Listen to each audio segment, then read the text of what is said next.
There is a quiet pain that doesn't leave bruises. It doesn't scream. It doesn't beg. It's the pain of being ignored, not hated, not argued with, just overlooked. And most people, when faced with that pain, make one mistake.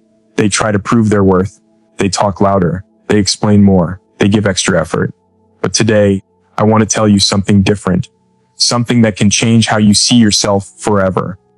When someone ignores you, the first instinct most of us have is to take it personally. We assume it's a challenge. We think it's something we need to fix, prove, or fight against. We start asking ourselves questions that slowly drain us.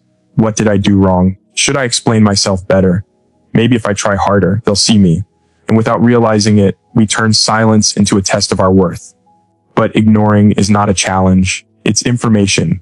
Quiet, uncomfortable, honest information. Think about how much effort it takes to ignore someone. It's rarely accidental. People check their phones dozens of times a day. They remember what matters to them. When someone consistently doesn't respond, doesn't show up, doesn't acknowledge you, they are communicating something very clearly, just not in words. And that message isn't asking you to become more, louder, or different. It's simply showing you where you stand in their priorities right now. There's a calm kind of strength in recognizing this. Because when you understand that ignoring is information, you stop chasing answers that were already given. You stop turning silence into a mystery that needs solving. Silence doesn't need decoding. It needs acceptance. And acceptance doesn't mean approval. It means clarity. In real life, we see this everywhere. In friendships where you're always the one reaching out. In relationships where your messages sit unanswered, but their life continues visibly without you. In workplaces where your ideas are overlooked until someone else says the same thing louder. In families where your emotional needs are dismissed because they're inconvenient. In each case, ignoring isn't a puzzle, it's a signal. And signals are meant to be read, not argued with. Psychology tells us that humans communicate as much through absence as through presence. What someone withholds, attention, time, effort, often reveals more than what they give. When you keep pushing against that absence, you're not increasing your value, you're exhausting yourself. You're standing at a closed door, knocking harder, while ignoring the fact that no one is coming to open it. There's something deeply human about wanting to be seen, wanting to matter, wanting acknowledgement. But there's a difference between wanting to be seen and needing to prove that you deserve to be seen. The moment you start proving, you've already placed yourself beneath the situation. You've agreed, silently, that your value is conditional. And that's a dangerous place to stand. People who understand their worth don't treat ignoring as a personal insult. They treat it as feedback, neutral, honest, sometimes painful, yes, but still useful. Feedback tells you where to invest and where to withdraw. It tells you where your presence is welcome and where it's merely tolerated. And tolerated spaces slowly drain the soul. There's a quiet dignity in stepping back when you're ignored, not dramatically, not with anger or speeches or ultimatums, just a subtle shift. Less explaining, less chasing, less availability, more attention turned inward, more respect for your own time. That shift doesn't come from pride, it comes from self-awareness. Many people fear that if they don't react, they'll be forgotten. But here's the truth most don't realize until later: reaction doesn't create value. Consistency of self does. When you remain grounded, when you don't scramble for attention, when you don't beg to be included, you create a different kind of presence, one that's steady, one that's self-contained, one that doesn't collapse under neglect. Think about the people you admire most in life, the ones who carry a quiet authority. They don't rush to explain themselves when misunderstood. They don't fight for attention in rooms that don't listen. They observe. They choose. They conserve energy. And when they walk away, it's not out of bitterness, it's out of alignment. Ignoring becomes dangerous only when we misinterpret it. When we treat it like a challenge to our ego instead of information for our growth. When we think, if I just do more, give more, sacrifice more, I'll finally be enough. But enough for whom and at what cost? Real life patterns show this clearly. In relationships, the partner who stops chasing and starts respecting their own boundaries often regains balance, not because the other person suddenly changes, but because the dynamic changes, energy shifts, and even if the other person never responds, the one who stepped back regains themselves. That's not loss. That's recovery. There's also freedom in realizing that not everyone is meant to respond to you. Not everyone is meant to see you, and that doesn't diminish your value. It refines your direction. Just like a compass doesn't get offended when you walk the wrong way, it simply points you back to true north. Ignoring teaches you discernment. It teaches you to listen without noise, to read between actions instead of clinging to words, to notice patterns instead of excuses. And once you learn that skill, your life becomes quieter, but stronger, less reactive, more intentional. You stop asking, why don't they care? And you start asking, why am I investing here? That question changes everything. Because when you stop fighting information, you start using it. You start protecting your time, your emotions, your self-respect. You realize that proving yourself to someone who ignores you is like pouring water into a cracked cup. It doesn't matter how pure the water is, it will never stay. And the most powerful part is this: you don't need to announce your withdrawal. You don't need to justify it. You don't need to explain your silence the same way they didn't explain theirs. You simply move differently. You choose differently. You protect yourself quietly. Ignoring, when understood correctly, becomes a teacher. A harsh one, maybe, but an honest one. It strips away illusions. It shows you where you stand without decoration. And once you see that clearly, you're no longer confused. You're free. Free to stop performing. Free to stop proving. Free to stand in your own worth without negotiation. And that freedom doesn't come from being acknowledged by others. It comes from acknowledging the truth when it's quietly handed to you. There comes a moment in life when you realize that words, no matter how carefully chosen, can lose their power when they are used too often.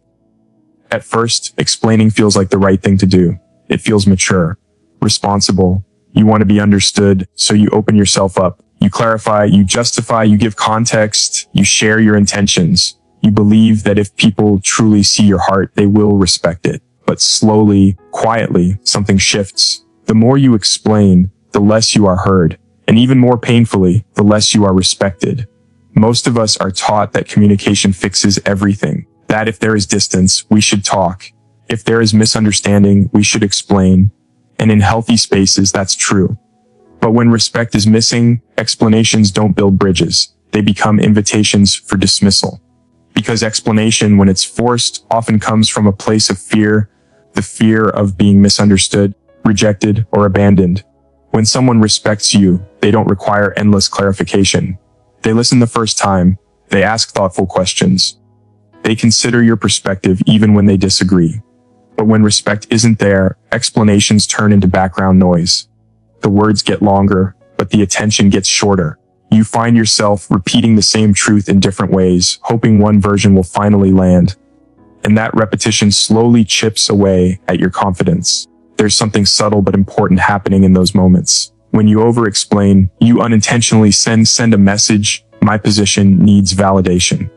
My feelings need permission. My boundaries are negotiable. And people pick up on that energy faster than they pick up on words. Real life offers endless examples of this. Think about a workplace where you constantly justify your decisions only to be questioned again and again. Or a relationship where you explain your needs, your boundaries, your pain, yet nothing changes. Or a family dynamic where you defend your choices endlessly, hoping one day they'll finally understand. In all these cases, the problem was never clarity. The problem was respect. Research in social psychology shows that people who communicate concisely and set clear boundaries are often perceived as more confident and competent. It's not because they know more. It's because they trust themselves enough to stop over justifying their existence. They state. They don't plead. They express. They don't defend. There's a quiet strength in saying less. Not because you have nothing to say, but because you refuse to waste your truth on ears that aren't listening. Silence in these moments isn't avoidance. It's self-preservation. Over-explaining usually begins with good intentions. You want peace. You want harmony. You want to be fair. But when fairness is one-sided, explanation becomes self-betrayal. You start shrinking your needs to make them easier to accept. You soften your boundaries so they don't offend. You apologize for feelings that don't require apology. And eventually, you forget that your perspective mattered without justification. Think about the people you instinctively respect. They don't overtalk. They don't scramble to be understood. They speak with calm certainty. They allow silence after their words, trusting that what they said was enough. And if it wasn't accepted, they don't chase agreement. They let reality speak for itself. This isn't about becoming cold or distant. It's about becoming grounded. There's a difference. Grounded people don't need to convince others of their value. They live it. And living it doesn't require explanation. There's also an emotional cost to constant explaining. Each explanation is an emotional investment. You relive your reasons. You reopen your wounds. You expose your vulnerability again and again, hoping it will finally be honored. When it isn't, the disappointment cuts deeper each time. Over time, this creates resentment, not just toward others, but toward yourself for allowing it to continue. Healthy relationships don't demand repeated justification. Healthy environments don't require you to defend your right to exist, to feel, or to choose differently. When you find yourself explaining the same boundary multiple times, it's often a sign that the boundary isn't being respected, only tested. And here's a hard truth that takes maturity to accept. Not everyone deserves access to your explanations. Some people will misuse them. They will twist your words. They will argue semantics instead of addressing the core issue. They will use your openness against you. That doesn't make you weak. It means you were generous in the wrong space. Learning when to stop explaining is an act of self-respect. It's recognizing the moment when your words are no longer building understanding, but feeding disrespect. It's choosing to step back before your voice loses its strength. There's a certain peace that comes when you say what needs to be said once, clearly, calmly, and then let go of the outcome. You stop monitoring reactions. You stop adjusting your message to be more acceptable. You stop carrying the emotional weight of how others receive your truth. And in that release, you reclaim your dignity.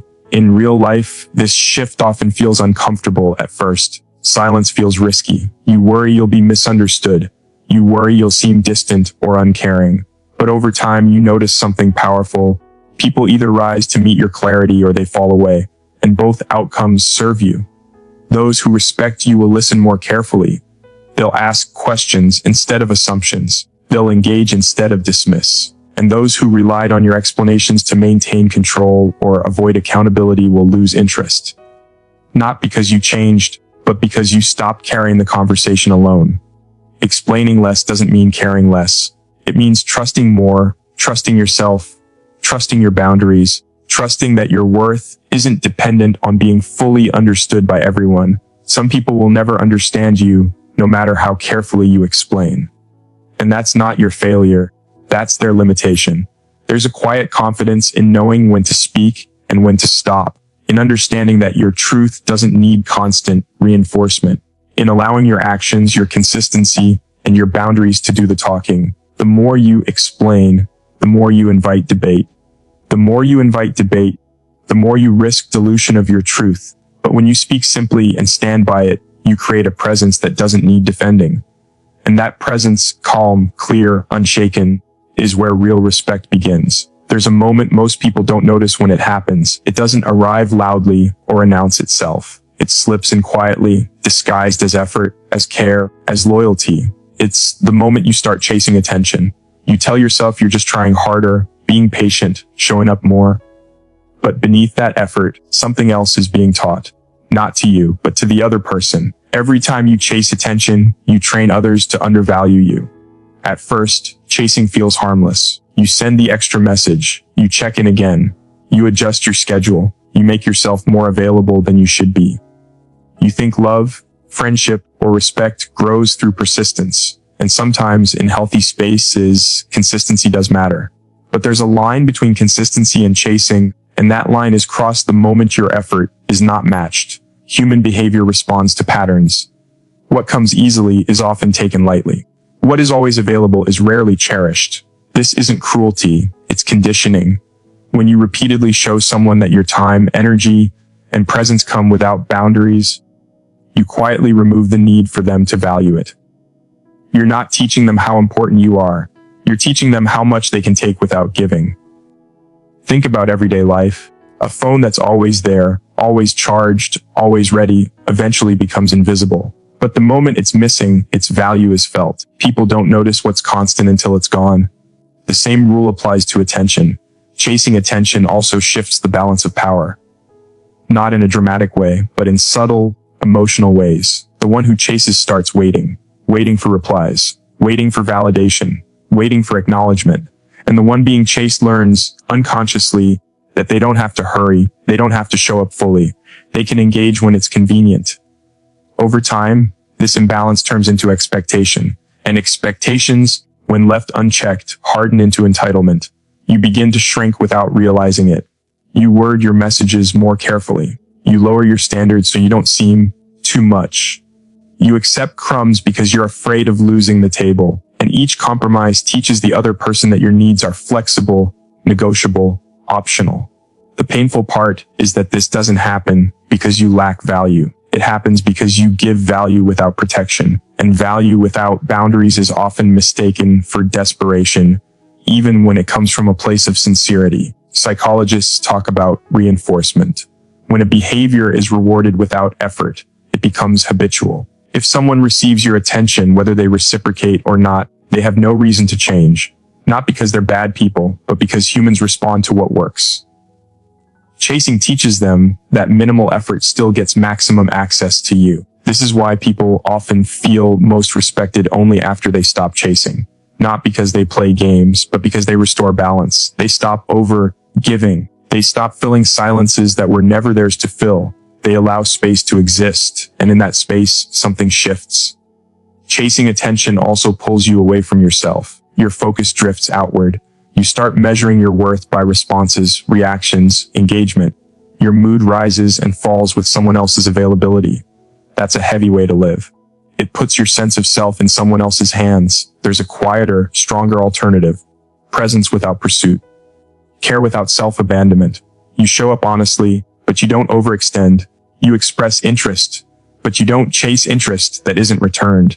You allow others the dignity of choosing you, or not, without trying to influence the outcome. Real life examples are everywhere. In relationships, the person who stops chasing often becomes more attractive, not because they withdrew love, but because they stopped over-investing. Their energy became grounded instead of anxious. Their presence became intentional instead of reactive. And that shift is felt. In friendships, the dynamic changes when you're no longer the one always reaching out. Either the connection finds balance or it fades. Both outcomes reveal the truth, and truth, even when it hurts, is better than false effort. Chasing attention teaches others that you'll stay even when they don't show up. Stepping back teaches them that access to you is a privilege, not a guarantee. This isn't about becoming distant or indifferent. It's about self-respect. It's about understanding that your energy is valuable, and valuable things aren't chased, they're chosen. When you stop chasing, you don't lose people who truly value you. You lose the illusion of connection with those who didn't. There's strength in restraint, in allowing silence to exist without rushing to fill it, in trusting that if something is meant to meet you, it won't require you to run after it. You don't have to disappear to be valued. You just have to stop overextending. When you stop chasing attention, you give others a chance to meet you halfway. And if they don't, you learn something important, not about your worth, but about their capacity. And that knowledge frees you, because the moment you stop chasing is the moment you stand still long enough to remember who you are. Most people don't realize how valuable their energy is until it's almost gone.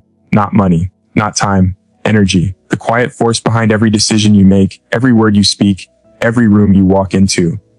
You wake up with a limited amount of it each day, and whether you notice it or not, you spend it constantly on thoughts, on people, on worries, on conversations that go nowhere. And the way you spend that energy slowly shapes the life you live.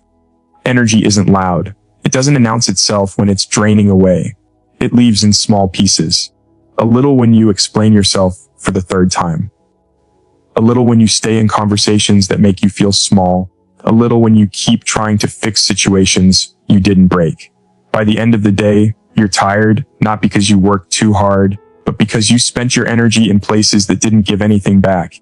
Every interaction has a cost. Some leave you feeling lighter, clearer, more alive.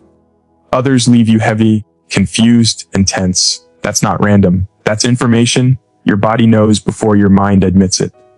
When you walk away from certain people feeling drained, it's not because you're weak. It's because something was taken without being replenished. There's a difference between being kind and being available to everyone. Kindness comes from strength. Over-availability often comes from fear, fear of disappointing, fear of being misunderstood, fear of being left out. When fear guides your energy, it scatters.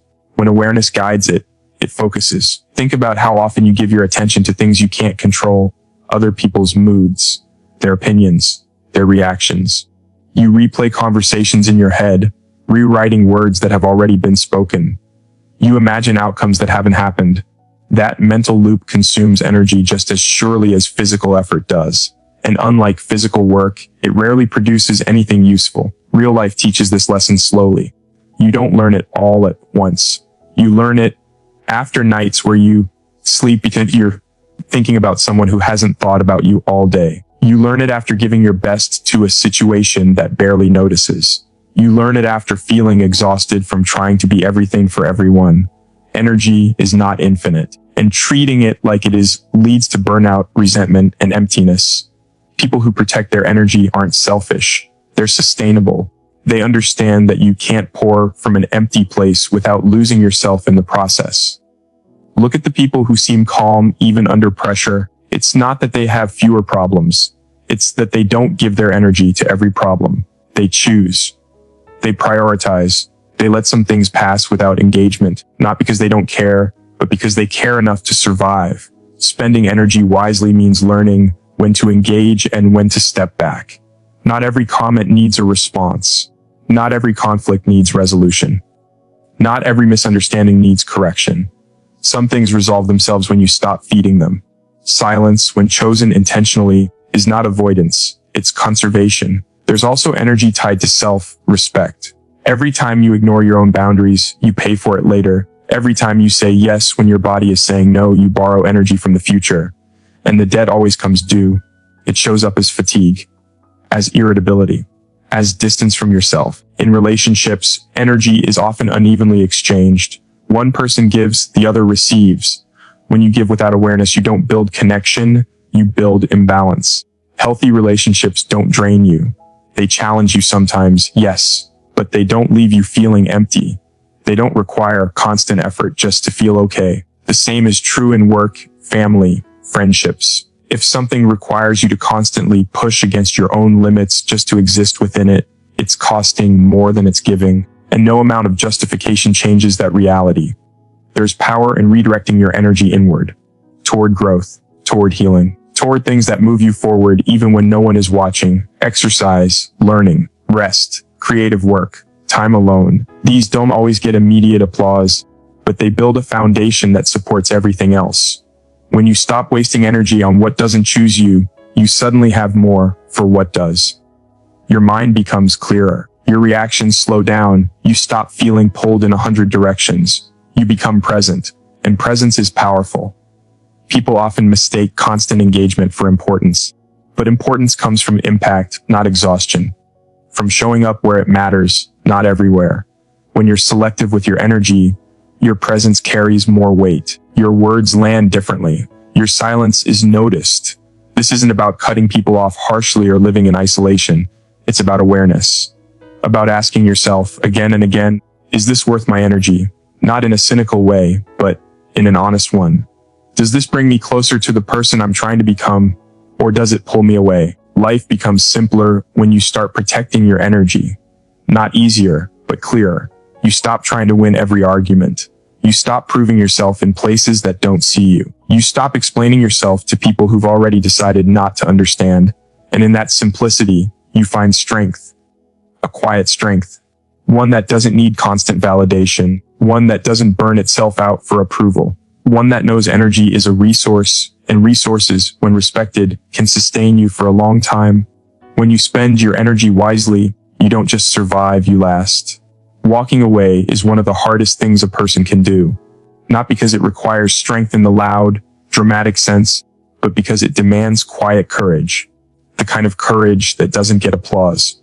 The kind that happens when no one is watching, when your heart is still attached, when memories still pull at you. Walking away isn't about anger or pride. It's about recognizing the moment when staying costs you more than leaving. Most people are taught that leaving means failing. That if you walk away, you didn't try hard enough, love hard enough, endure long enough.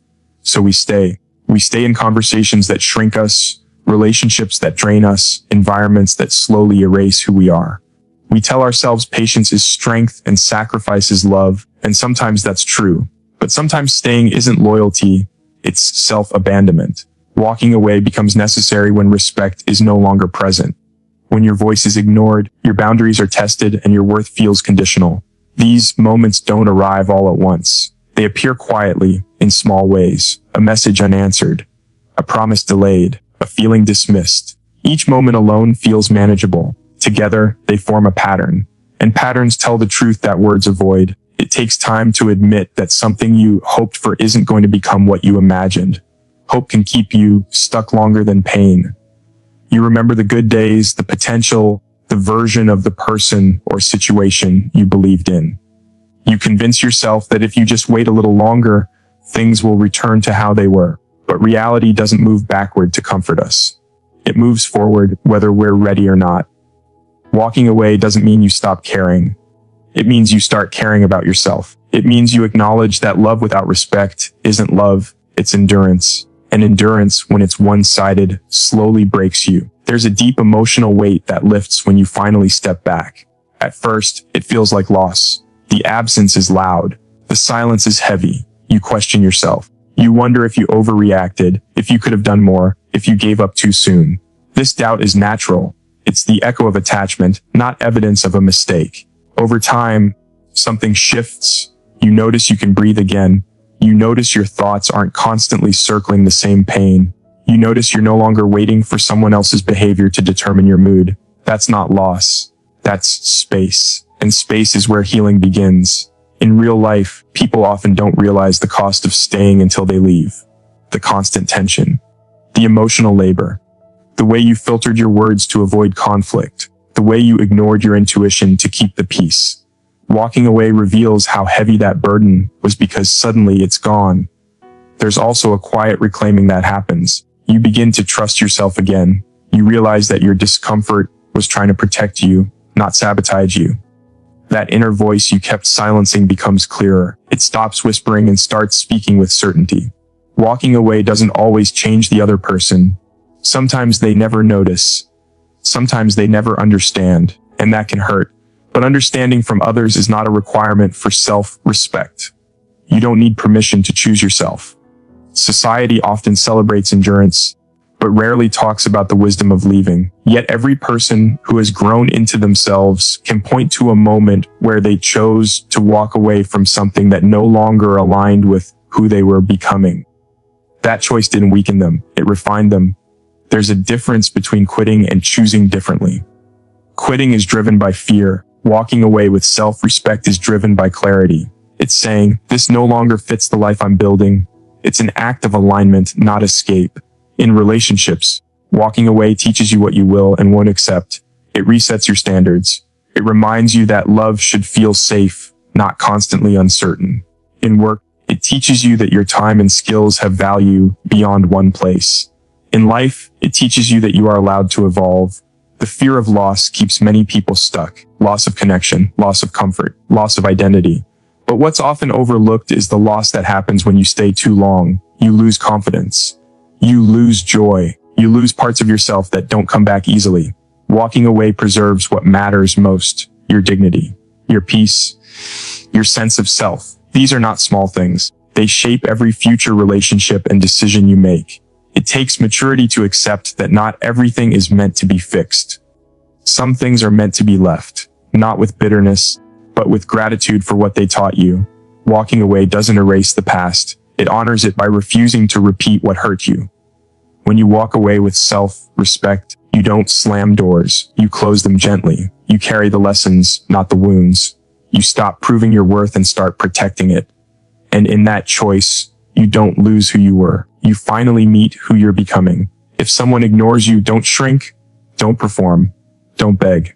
Pause, breathe, protect. Because the moment you stop proving your worth is the moment you remember you were never required to. Your value was never up for debate. Only your access was. Thank you.